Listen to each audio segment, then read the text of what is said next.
തദ്ദേശ സ്ഥാപനങ്ങളിലെ ward വിഭജനത്തിനായുള്ള ordinance മടക്കി ഗവർണർ. കൊട്ടാരക്കര മീഡിയയിലേക്ക് സ്വാഗതം. തെരഞ്ഞെടുപ്പ് പെരുമാറ്റച്ചട്ടം ചൂണ്ടിക്കാട്ടിയാണ് നടപടി സ്വീകരിച്ചത്. കഴിഞ്ഞ ദിവസം ചേർന്ന പ്രത്യേക മന്ത്രിസഭാ യോഗത്തിലാണ് തദ്ദേശ സ്ഥാപനങ്ങളിലെ വാർഡുകളുടെ എണ്ണം കൂട്ടാൻ തീരുമാനിച്ചത്. ഇതിനുള്ള നിയമ ഭേദഗതിക്കായുള്ള ഓർഡിനൻസ് ആണ് ഗവർണർക്ക് അയച്ചിരുന്നത്. ഇതാണ് ഇപ്പോൾ മടക്കിയിരിക്കുന്നത്. ജനസംഖ്യ ആനുപാതികമായി എല്ലാ തദ്ദേശ സ്ഥാപനങ്ങളിലും ഓരോ വാർഡ് വീതം വർദ്ധിപ്പിക്കാനാണ് പ്രത്യേക മന്ത്രിസഭാ യോഗത്തിലെ തീരുമാനം. തെരഞ്ഞെടുപ്പ് കമ്മീഷന്റെ അനുമതി വേണമെന്ന് ഗവർണർ വ്യക്തമാക്കി. വാർഡ് വിഭജനത്തിനായി സംസ്ഥാന തെരഞ്ഞെടുപ്പ് കമ്മീഷൻ അധ്യക്ഷനായ ഒരു കമ്മീഷൻ രൂപീകരിക്കുകയും ചെയ്തിരുന്നു.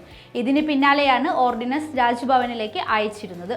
ഓർഡിനൻസ് ഗവർണർ മടക്കിയതോടെ സർക്കാർ വെട്ടിലായിരിക്കുകയാണ്. തെരഞ്ഞെടുപ്പ് കമ്മീഷന്റെ അനുമതി നേടാനാണ് സർക്കാർ നീക്കം. ഓർഡിനൻസിൽ അനുമതി ലഭിക്കാതെ നിയമസഭാ സമ്മേളനം വിളിക്കാനാകില്ല. നിയമസഭാ സമ്മേളനം വിളിക്കാൻ വെള്ളിയാഴ്ച ചേരുന്ന മന്ത്രിസഭാ യോഗം തീരുമാനിച്ചിരിക്കെയാണ് ഓർഡിനൻസ് രാജ്ഭവൻ മടക്കിയത്. തദ്ദേശ സ്ഥാപനങ്ങളിലെ വാർഡുകൾ വർദ്ധിപ്പിക്കുന്നതിൽ രാജ്ഭവൻ നേരത്തെ എതിർപ്പുകൾ പ്രകടിപ്പിച്ചിരുന്നു.